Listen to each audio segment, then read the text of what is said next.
প্রিয় নবী সাল্লাল্লাহু অন্যতম সাহাবী হযরতে সালমান আল ফারসি রাদিয়াল্লাহু তাআলা আনহু, যিনি পরীক্ষা আহজাবের যুদ্ধে, খন্দকের যুদ্ধে যে পরীক্ষা খনন করা হয়েছে, বিশাল বড় পরীক্ষা, গর্ত এই পাশে ওই পাশে, এটা যুদ্ধের একটা কৌশল ছিল ওই সময়।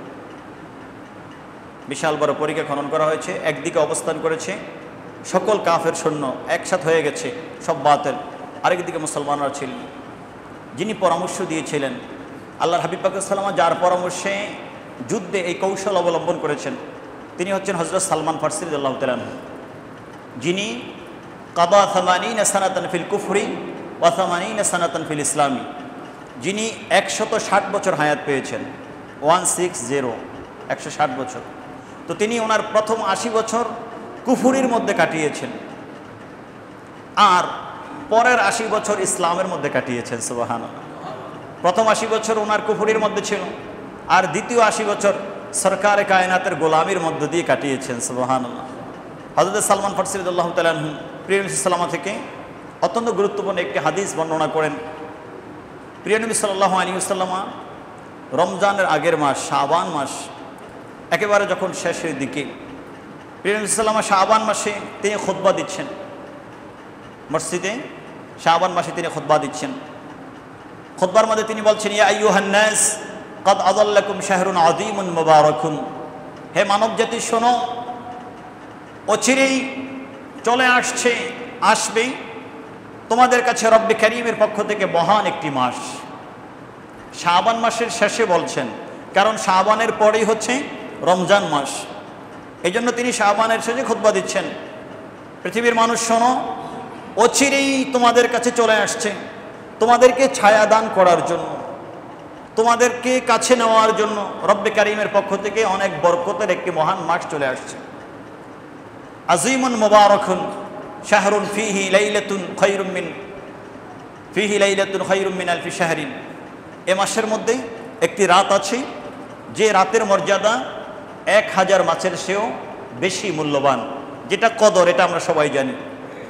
জাআলাল্লাহু সিয়ামাহু ফারিয়াদাতান ওয়া কিয়াম লাইলিহি তাতাওয়ুআন, ওই মাসের পুরা মাস ব্যাপী যাদের সক্ষমতা আছে, শারীরিক সক্ষমতা, অসুস্থ না, যদি ডাক্তার বলে, মুসলিম অভিজ্ঞ ডাক্তার যদি বলে যে আপনি যদি রোজা রাখেন তাহলে আপনার শারীরিক আরও অবনতি হবে, আপনার অসুস্থতা বেড়ে যাবে, তিনি মুসলিম ডাক্তার হতে হবে, কারণ তিনি ছাড়া আমার দরদ কেউ বুঝবে না, এবং তিনি অভিজ্ঞ ডাক্তার হতে হবে। তিনি যদি কোনো রোগীকে অনুমতি দেন তাহলে শরীয়তের অনুমতি চলে আসবে, সে যেই কয়েকদিন অসুস্থতার কারণে রোজা রাখতে পারবে না, এই রোজাগুলো যখন সুস্থ হবে প্রত্যেকটা রোজার বিপরীতে একটা করে কাজা রাখবে। এখানে একের বিপরীতে 60টা না, এখানে একের বিপরীতে আসবে একটা, কারণ এটা অনিচ্ছায়, এখানে আমার ওজর ছিল। যেমন আপনি যখন সফরে যাবেন, সফরের দূরত্বে বের হবেন, আপনি যখন সফরে বের হলে ধরুন আপনি চট্টগ্রাম থেকে আপনি ঢাকাতে সফর করছেন, এখন সফরগুলো তো কত আরামদায়ক সফর, আপনি ফ্লাই করতে পারেন মাত্র 45 মিনিট 40 মিনিট আপনি ঢাকা পৌঁছবেন চট্টগ্রাম থেকে, কিন্তু আপনি মুসাফির, আপনি যদিও আরামে যাচ্ছেন কিন্তু আপনি যেহেতু মুসাফির, আপনি যদি মনে করেন আপনি রোজা রাখবেন না, রব্বে কারীমের পক্ষ থেকে অনুমতি চলে আসছে যে আপনি যখন মুসাফির হবেন আপনি রোজা নাও রাখতে পারেন, এবং এটার বিপরীতে আপনি পরে রমজানের বাহিরে একটার বিপরীতে একদিন রোজা রেখে ফেলবেন। ঠিক তেমনইভাবে যখন অসুস্থ হবেন, প্রিয় নবী সাল্লাল্লাহু আলাইহি ওয়াসাল্লাম হাদিসে পাকের মধ্যে বলেছেন যে জাআলাল্লাহু সিয়ামাহু ফারিয়াদাতান, মাহে রমাদানের এই রোজাকে বিশেষ শর্ত সাপেক্ষে বালেগার উপরে, প্রাপ্তবয়স্ক পুরুষ নর নারীর উপরে আল্লাহ ফরজ করে দিয়েছেন। ওয়া কিয়াম লাইলিহি তাতাওয়ুআন, এবং প্রত্যেকটি রমজানের রাত আগে, তারপর হচ্ছে দিন, প্রত্যেকটি রমজানের রাতে কিয়ামুল লাইল অর্থাৎ তারাবিকে সুন্নাহ নফল করে দিয়েছেন। এই জন্য তারাবির নাম হচ্ছে সুন্নাতে মুআক্কাদা। এটা এমন সুন্নাহ যেই সুন্নাহ আদায়ের প্রতি তাকিদ আসছে, এই সুন্নাহ পালন করতে হবে। যেমন হচ্ছে ফজর নামাজের পরে আগে 2 রাকাত সুন্নাহ, জোহর নামাজের আগের 4 রাকাত পরের 2 রাকাত সুন্নাহ, এভাবে মাগরিবের পরের 2 রাকাত সুন্নাহ, এশার নামাজের পরের 2 রাকাত সুন্নাহ, এগুলো হচ্ছে সুন্নাতে মুআক্কাদা। তো ঠিক তারাবিহের নামাজ এটা আল্লাহ সুন্নাহ করে দিয়েছেন। অন্য হাদিসের মধ্যে আসছে আল্লাহ রমজানের রোজাকে ফরজ করেছেন ওয়াসানান্তু লাকুম কিয়ামাহু, আমি নবী মুস্তাফা আমার পক্ষ থেকে আমি তারাবিহের নামাজকে তোমাদের জন্য সুন্নত ঘোষণা করে দিয়েছি। সুবহানাল্লাহ। তারপরে মান তাকাররাবা ফীহি বিখাসলাতিন মিনাল খায়রি কানা কামান আদ্দা ফারিয়াদাতান ফীমা সিওয়াহু। প্রেরণ সাল্লাল্লাহু আলাইহি ওয়াসাল্লাম করছেন এই পবিত্র রমজান মাসে কেউ যদি আল্লাহ রাব্বুল আলামিনের সন্তুষ্টির উদ্দেশ্যে, রব্বে কারীমের রিদায়ের উদ্দেশ্যে কেউ যদি কোনো একটি ভালো কাজ করলো, আমরা গত জুমায় এর আগের জুমায় আমরা একটু আলোচনা করেছি ভালো কাজ। ভালো কাজ বলতে এটা না যে আপনি শুধু সেজদা দিবেন, ভালো কাজ বলতে এটা না যে আপনি শুধু তাসবিহ নিয়ে বসে থাকবেন, ভালো কাজ বলতে এটা না শুধু আপনি কোরআন তেলাওয়াত করবেন, না। ভালো কাজ বলতে যেগুলোকে আমরা ইবাদত হিসাবে দেখি ওগুলোও ভালো কাজ। এবং আমার পাশে যেই লোকটা অসহায় হয়ে দাঁড়িয়ে আছে ওই লোকটার পাশে দাঁড়ানো এটাও ভালো কাজ। একটা লোক যাচ্ছে বোঝা বহন করতে পারছে না, আমি তার বোঝাটাকে উঠিয়ে দেওয়া এটাও ভালো কাজ। রাস্তার মধ্যে একটা কাঁটা পড়ে আছে, ইমাতাতুল আদা আনিত তরিকি, রাস্তা থেকে কষ্টদায়ক বস্তু সরিয়ে ফেলা এটাও ভালো কাজ। এই জাতীয় সব ভালো কাজ, যে কোনো ভালো কাজ কেউ যদি রমজান মাসে করে তাহলে রমজান মাসের বাহিরে একটা ফরজ ইবাদত করলে যে সওয়াব, রমজানের মধ্যে এই রকম নফল একটা ভালো কাজ করলে আল্লাহ সেই সওয়াবটা আপনাকে আমাকে দান করবেন। তার মানে রমজানের কারণে একটা ফরজের সওয়াব আমি পেয়ে যাচ্ছি, একটা নফল ইবাদতের কারণে একটা নফল ইবাদত পালন করে আমি একটা ফরজের সওয়াব পেয়ে যাচ্ছি। ওমান আদ্দা ফারিয়াদাতান ফীহি কানা কামান আদ্দা 70 ফারিয়াদাতান ফীমা সিওয়াহু। রমজান মাসে যদি কেউ একটা ফরজ আদায় করে তাহলে অন্য মাসে 70টা ফরজ আদায় করলে যে সওয়াব পাবে, আল্লাহ এই রকম একটার কারণে 70টা ফরজের সওয়াব আমাদের আমলনামার মধ্যে লিখে দিবেন। সুবহানাল্লাহ। তারপরে অহুয়া শাহরুস সবরি ওয়াস সবরু সাওয়াবুল জান্নাহ। রমজান এসেছে মানুষকে অনেক শিক্ষা দেওয়ার জন্য, এটা আমাদের জন্য একটা প্রশিক্ষণের মাস।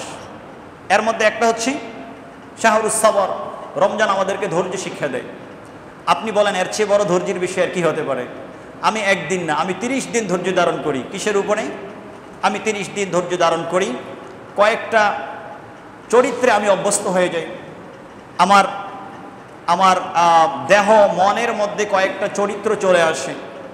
এক, আমি না খেয়ে থাকি ফজর থেকে মাগরিব পর্যন্ত, নির্দিষ্ট সময়ে 12 ঘন্টা, 13 ঘন্টা, 14 ঘন্টা, 10 ঘন্টা, 22 ঘন্টা, 23 ঘন্টা পর্যন্ত তো আছে আমি না খেয়ে আছি।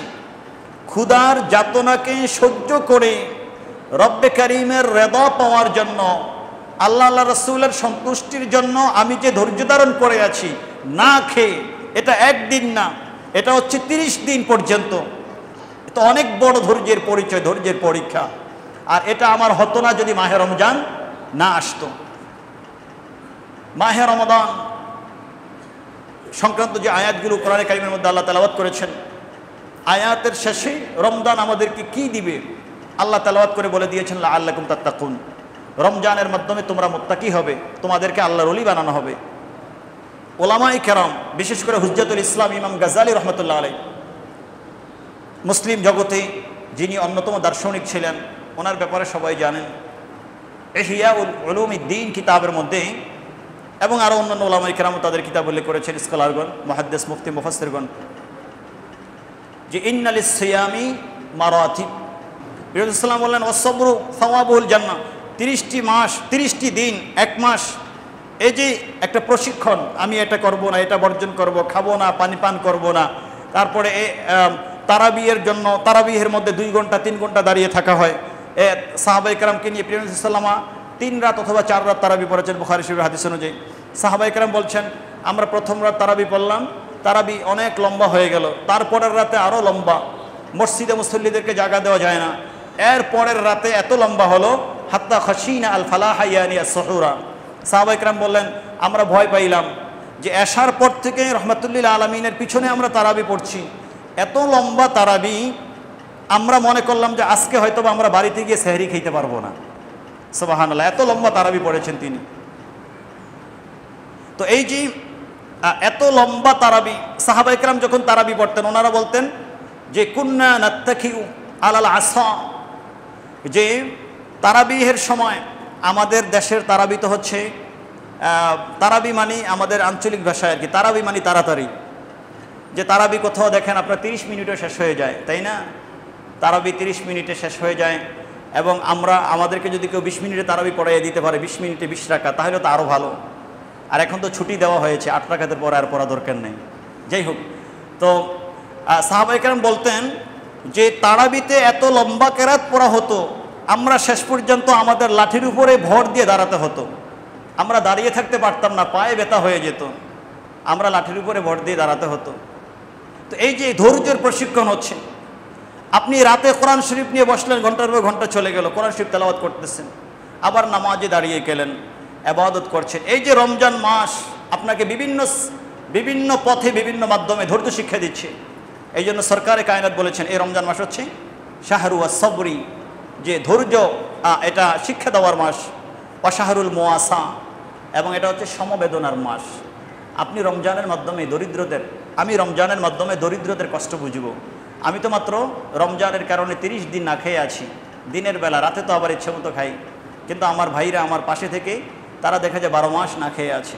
অন্তত রমজানের একটা মাস না খেয়ে থাকা, রমজানের একটা মাস একটু কষ্ট করার মাধ্যমে আমার পাশে যেই লোকগুলো বারবার না খেয়ে আছে, রাস্তায় পড়ে আছে, রাস্তায় খাদ্য নাই, খাদ্য চাইলে তাকে আমি তাড়িয়ে দেই, ভিক্ষা চাইলে তাকে তাড়িয়ে দেই, হোটেল থেকে তাড়িয়ে দেওয়া হয়, আমার ঘরের দরজা থেকে আমি ধাক্কা দিয়ে তাড়িয়ে দেই। এটা রমজান যদি না আসতো হয়তো আমি বুঝতাম না ক্ষুধার যাতনা কত কষ্ট। এই জন্য প্রেম ইসলাম বলেছেন এটা হচ্ছে শাহরুল মুআসা, অন্যের দুঃখ বুঝার মাস। এই রমজানের মাধ্যমে যারা রমজান প্র্যাকটিস করবে তারা অন্যের দুঃখগুলো সহজে বুঝবে, তাদের প্রতি সমবেদনা জ্ঞাপন করতে তারা শিখবে, জানবে।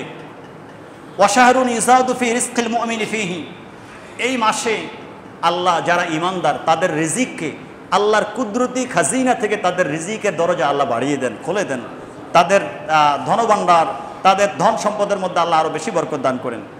মান ফাত্তারা ফিহি সাইমান কানা মাগফিরাতান লিযুনুবিহি ওয়া ইক্কা রাকাবাতিন মিনান নারি, যে ব্যক্তি এই রমজান মাসে একজন রোজাদারকে ইফতার করাবে, একজন রোজাদারকে ইফতার করানোর কারণে আল্লাহ তার জীবনের গুনাহগুলিকে মাফ করে দিবেন।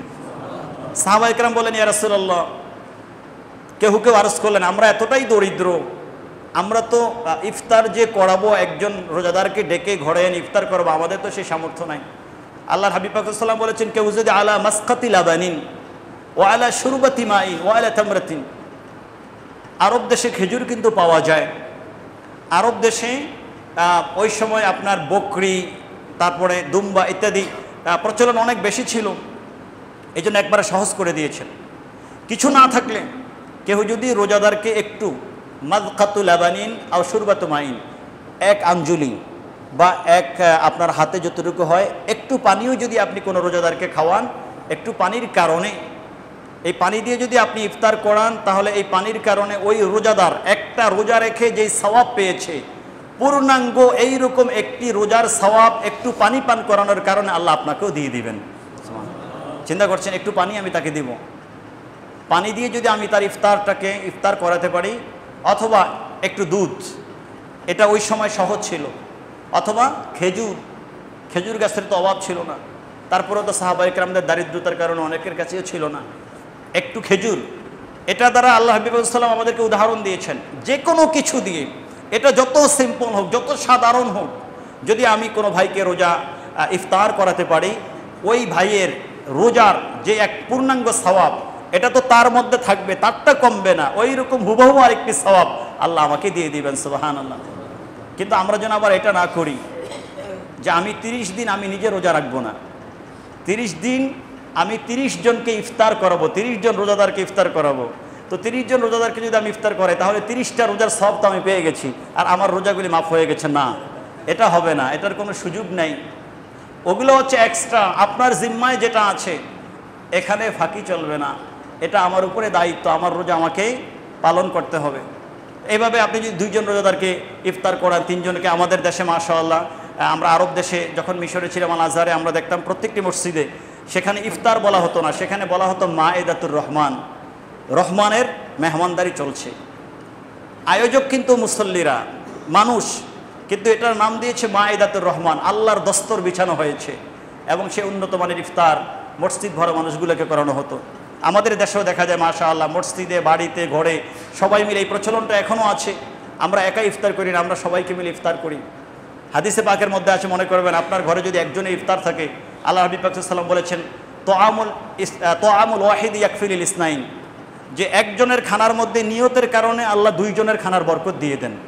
এজন্য আপনি হাদিসে বিশ্বাস করবেন, আপনার ঘরে একজনের খানা, বেশি খানা নাই, একজন কোনো রকমে খাইলে পেট ভরবে, 2 জন খাইতে পারবে না, কিন্তু আপনি বরকতের নিয়ত করবেন। আল্লাহ হাবিব পাক সাল্লাল্লাহু আলাইহি ওয়াসাল্লাম বলেছেন একজনের খানা 2 জন খাইতে পারে। ওয়া তোআমুল ইসনাইন ইয়াকফিল আরবা, আবার 2 জনের খানা 4 জন খেতে পারে। এভাবে আপনার বাড়তে থাকবে নিয়তের উপরে। এটার প্রমাণ ইসলামের মধ্যে আছে, বিসমিল্লাহর মধ্যে আছে, সব কিছুর মধ্যে আছে। এজন্য আমার ঘরে যদি একজনের ইফতার হয়, 5 জনের ইফতার হয়, যদি আমি আরও 5 জনকে মেহমান বানাতে পারি, তাহলে ওই 5 জনের সওয়াব আমি পাবো। আল্লাহ যেন আমাদেরকে তৌফিক দান করেন, আমিন। প্রিয় রাসূল সাল্লাল্লাহু আলাইহি ওয়াসাল্লাম তারপর ইরশাদ করছেন যে ওয়াইদকা রাকাবাতিহি মিনান নার, কেউ যদি কাউকে ইফতার করায়, ইফতার করানোর কারণে সে তাকে জাহান্নাম থেকে মুক্তি দিল, অর্থাৎ আরেকজনকে ইফতার করানোর কারণে সে জান্নাতের সার্টিফিকেটও পেয়ে গেছে। সুবহানাল্লাহ। ওয়া কানা লাহু মিসলা আজরিহি মিন গায়রি আন ইয়ানকুসা মিন আজরিহি শাইউন। ক্বালু ইয়া রাসূলুল্লাহ লাইসা কুল্লুনা ইয়াজিদু মা ইফাত্তিরু সাইমা। ফাকালা রাসূলুল্লাহ সাল্লাল্লাহু আলাইহি ওয়াসাল্লাম ইউতিল্লাহু হাযা থাওয়াবা মান ফাত্তারা সাইমান আলা তামরাতিন আও আলা শুরবাতি মাইন আও আলা মাদখাতি লাবানিন ওয়া হুয়া শাহরুন আউয়ালুহু রাহমা ওয়া আওসাতুহু মাগফিরা ওয়া আখিরুহু ইতকুম মিনান নিরান। রমজান মাস এমন একটি মাস যে মাসকে আল্লাহ 3টা ভাগে ভাগ করেছেন। প্রথম 10 দিনে তিনি শুধু রহমত বিতরণ করতেই থাকবেন বান্দাদের মাঝে। বান্দাদেরকে রহমত বিতরণ করতে করতে বান্দাদেরকে যখন রহমতের সমুদ্রে চাদর দ্বারা আবৃত্তি করে ফেলবেন, আল্লাহর রহমতের সাগরের মধ্যে যখন আপনার জোশ এসে যাবে, যখন দেখবেন যে বান্দা সবাইকে রহমত দিয়ে বেষ্টন করে নিয়েছেন, এখন রব্বে কারীম দ্বিতীয় 10 দিনে, কারণ প্রথম 10 দিনে যিনি আমাদেরকে শুধু রহমত বিতরণ করেছেন, আমাদেরকে শুধু মায়া করেছেন, তিনি আর আমাদেরকে শাস্তি দিবেন না। এই জন্য দ্বিতীয় 10 দিনে তিনি শুধু আমাদেরকে ক্ষমা করতে থাকবেন। এই জন্য আল্লাহ হাবিব বলেছেন ওয়া আওসাতুহা মাগফিরা, আর তৃতীয় 10 দিন হচ্ছে ক্ষমা। রহমত পেয়ে গেলাম, ক্ষমা পেয়ে গেলাম, তো আমার জন্য তো আর কিছু বাকি নাই। তার মানে আমার 3 নম্বর যে টার্গেট সেটা হচ্ছে জান্নাত। জাহান্নাম থেকে আমার নামকে দূরীভূত করে জান্নাতের মেহমান হয়ে যাও। এই জন্য আল্লাহ বললেন, আল্লাহ হাবিব সাল্লাল্লাহু বললেন ওয়া আখিরুহা ইতকুম মিনান নিরান, শেষ 10 দিন আল্লাহ জাহান্নামের কয়েদিদেরকে জাহান্নাম থেকে মুক্তি দান করেন। সুবহানাল্লাহ। এই 3টি মহান নিয়ামত আল্লাহ মাহে রমাদানের মধ্যে দিয়েছেন। ওয়া তাকু মিনান নার ওয়াস্তাকথিরু ফীহি মিন আরবা'i খিসালিন। আল্লাহ হাবিব সাল্লাল্লাহু বলেছেন, সুতরাং তোমরা এই মাসে 4টি খাসলা, 4টি চরিত্রকে ধারণ করার চেষ্টা করো। খাসলাতাইনি তারদাউনা বিহিমা রাব্বাকুম, 2টি চরিত্রের মাধ্যমে তোমরা তোমাদের রবকে খুশি করতে পারবে। ওয়া খাসলাতাইনি লা গানা বিকুম আনহুমা, আর 2টি চরিত্র এটা তোমাদের প্রয়োজনে, তোমাদের লাগবে।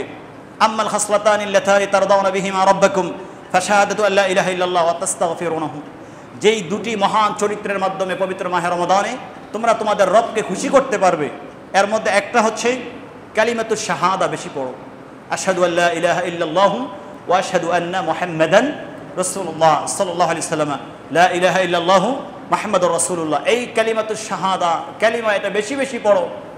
আর ওয়াতাস্তাগফিরুনাহু, রব্বে কারীমের দরবারে বারবার ইস্তেগফার করো, আস্তাগফিরুল্লাহ আস্তাগফিরুল্লাহ। এটা হচ্ছে ইস্তেগফারের একেবারে ছোট্ট সংক্ষিপ্ত। এরপরে আস্তাগফিরুল্লাহ আল্লাযী লা ইলাহা ইল্লা হুয়াল হাইয়ুল কাইয়্যুম ওয়া আতুবু ইলাইহি, যে হাদিসে অনেকগুলো শব্দ আছে, ইস্তেগফারের অনেকগুলো মাধ্যম আছে, আপনি যেভাবে করেন ন্যূনতম সহজ আস্তাগফিরুল্লাহ আস্তাগফিরুল্লাহ আস্তাগফিরুল্লাহ পড়লেন।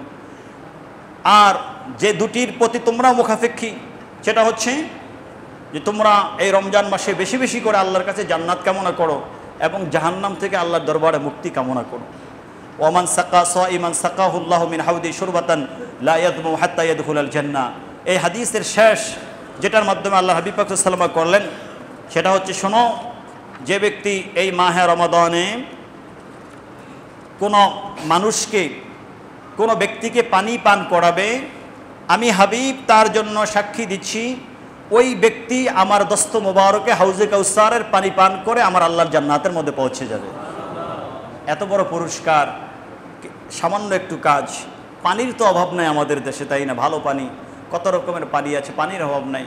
আমি যদি কোনো রোজাদারকে একটু পানি পান করাই, আল্লাহর হাবিব পাক সাল্লাল্লাহু আলাইহি ওয়াসাল্লাম বলেছেন এই পানির বিনিময়ে কিয়ামতে আমি আমার দস্ত মোবারকে তাকে হাউজে কাউসারের পানি পান করিয়ে দিব। হাউজে কাউসারের পানি এমন পানি, কিয়ামতের ময়দানে আল্লাহ বলেছেন কোরআনে কারিমে 50 আলফা সানা, মানুষগুলো কিয়ামতের ময়দানে 50,000 বছর পর্যন্ত দাঁড়ানো থাকবে।